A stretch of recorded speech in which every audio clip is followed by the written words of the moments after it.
আল্লাহ তাআলা এই ফেরাউনকে অনেক শক্তি দিয়েছিলেন।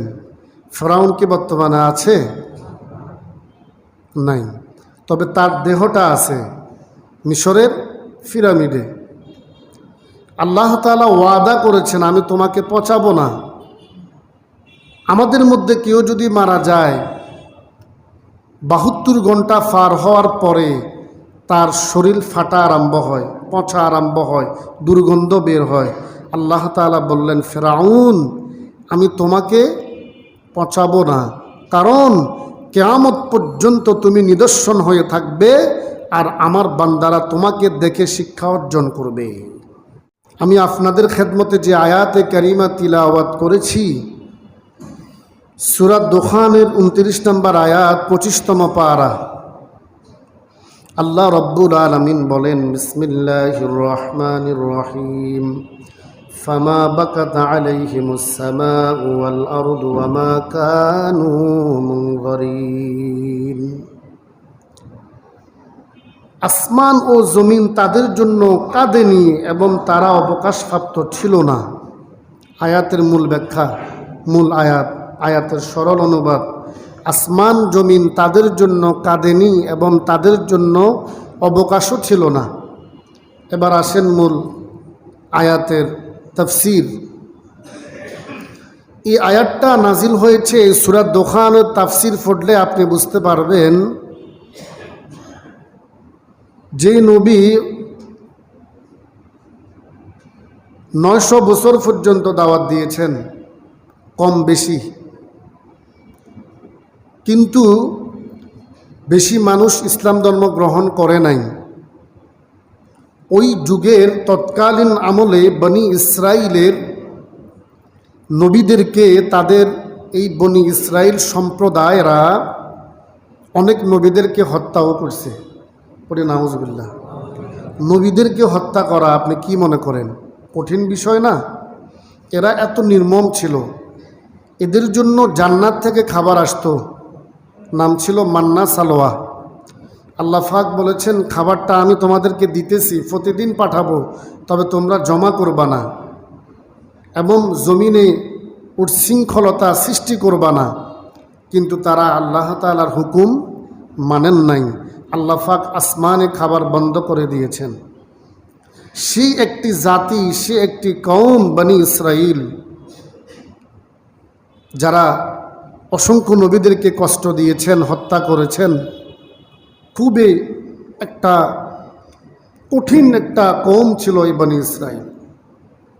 সেই বনি ইসরাইলের মধ্যে আল্লাহ তাআলা একজন জলিল ও কদর পয়গম্বরকে পাঠিয়েছেন, অসংখ্য নবী পাঠিয়েছেন। তাদের মধ্যে একজন হযরতে মূসা কালিমুল্লাহ, যার উপর আল্লাহ তাআলা একটি কিতাবও দিয়েছেন, আসমানি কিতাব, 104খানা কিতাবের মধ্যে যে বড় 4টি কিতাব।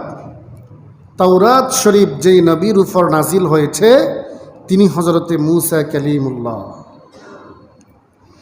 ওনার আমলে একজন বেঈমান ছিল, শাসক ছিল, নাম ফেরাউন। নাম কি? ফেরাউন। কোরআনে পাকে অসংখ্য জায়গায় তার নাম আছে। আচ্ছা, কোরআনে পাকে নাম থাকলে কি আমাদের দেশে কোনো মানুষের নাম ফেরাউন আছে?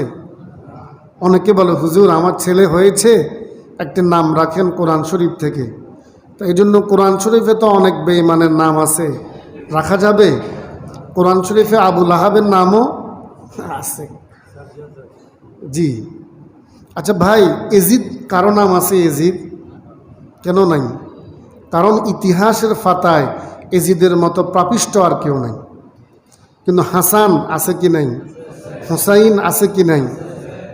শুধু আছে না, হাজার হাজার লক্ষ লক্ষ পৃথিবীতে মুসলমানদের সন্তানের নাম হাসান এবং হুসাইন।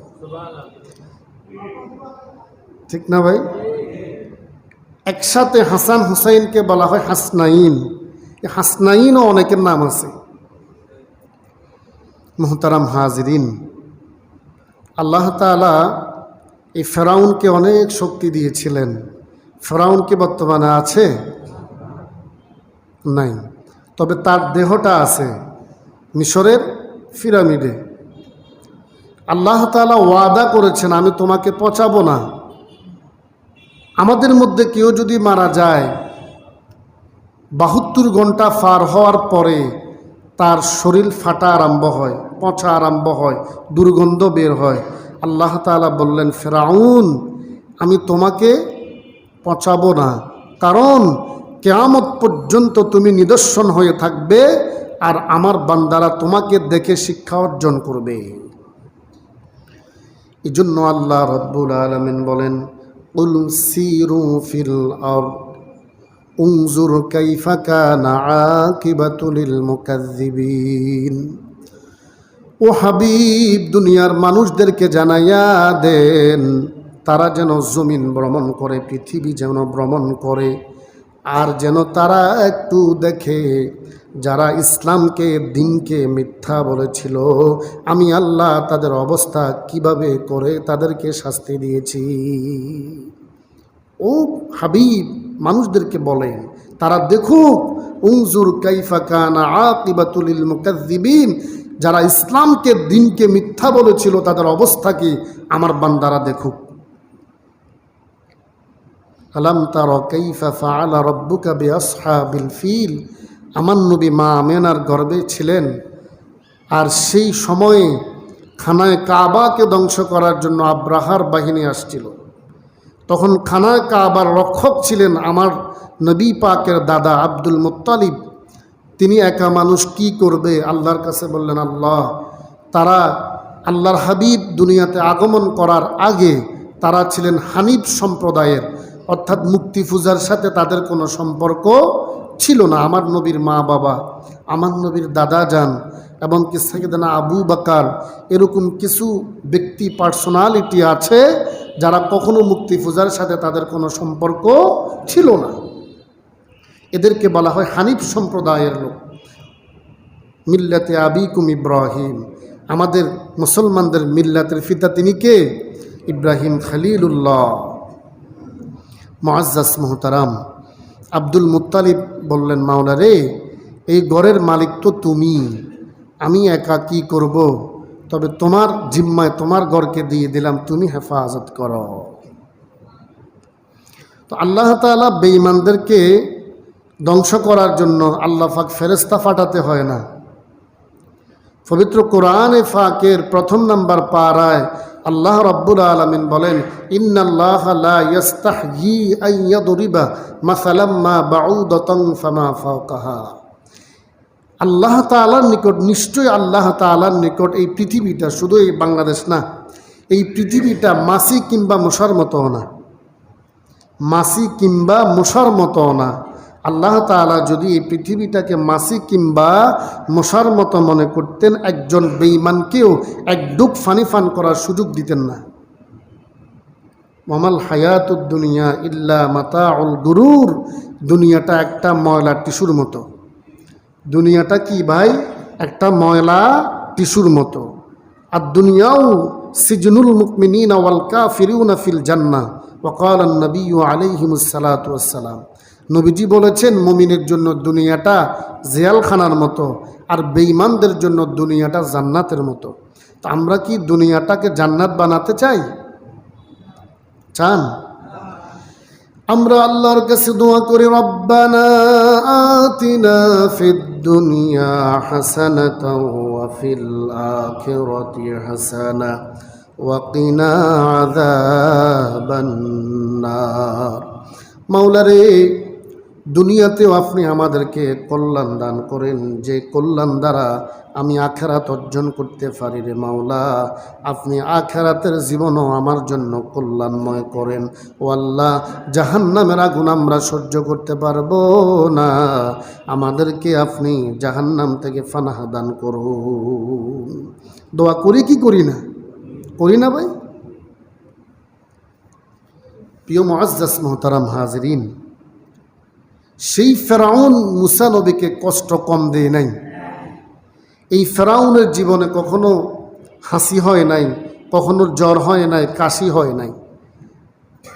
তো বেঈমানদের কখনো তারা অসুস্থ হয় না, মাঝে মধ্যে হয়তো বা হইতে পারে। বর্তমান যারা বেঈমানেরা আছে, আগেরকার বেঈমানদের কোনো বিমার হতো না, রোগ হতো না।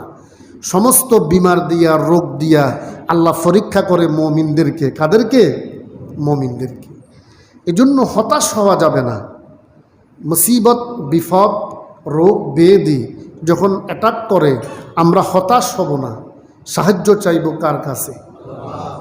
হাসবুনাল্লাহু ওয়া নি'মাল ওয়াকিল, নি'মাল মাওলা ওয়া নি'মান নাসির। একজন মুমিনের জন্য আল্লাহর সাহায্য যথেষ্ট। কথা বলেন ঠিক কিনা? আল্লাহ আছে কি নাই? আছে তো। এই বিশ্বাস, এই আকীদা, এই কনফিডেন্স আমাদের আছে তো ইনশাআল্লাহ? আল্লাহ আছে। দুনিয়া কয় দিনের? দুনিয়া কয় দিনের? সামান্য সময়ের জন্য। এই ফেরাউন যখন মুসা নবীকে, যারা পয়গম্বরের উপর ঈমান গ্রহণ করল, এই মুসা নবী তাদেরকে ফেরাউন তাদেরকে অ্যাটাক করবে, বাঁচতে দিবে না, ষড়যন্ত্র শুরু হয়ে গেল। আল্লাহ রব্বুল আলামিন সূরা দুখানের আয়াতগুলা দেখবেন, আল্লাহ বলেন, পয়গম্বর রে, আর দেরি করা যাবে না। আপনি রাতের বেলায় আপনার উপর যারা ঈমান এনেছেন তাদেরকে নিয়ে আপনি এখান থেকে চলে যান। হুকুম কার? ও পয়গম্বর, রাতের বেলায় আপনি বের হয়ে যান। হ্যাঁ, দেখেন আল্লাহ তাআলা কিভাবে বলেছেন, ও পয়গম্বর, তারা কিন্তু আপনাকে পিছনের দিক থেকে অ্যাটাক করবে, ভয় পাবেন না। কথাগুলো কার ভাই? ও পয়গম্বর, আপনি যখন বের হবেন আপনার উম্মতদেরকে নিয়ে, এই বেঈমানটা তাদের বাহিনী নিয়ে আপনাকে পিছনের দিক থেকে অ্যাটাক করবে। ও বন্ধু, ও কালিমুল্লাহ, চিন্তা করবেন না, ভয় পাবেন না, আমি আল্লাহ আপনার সাথে আছি।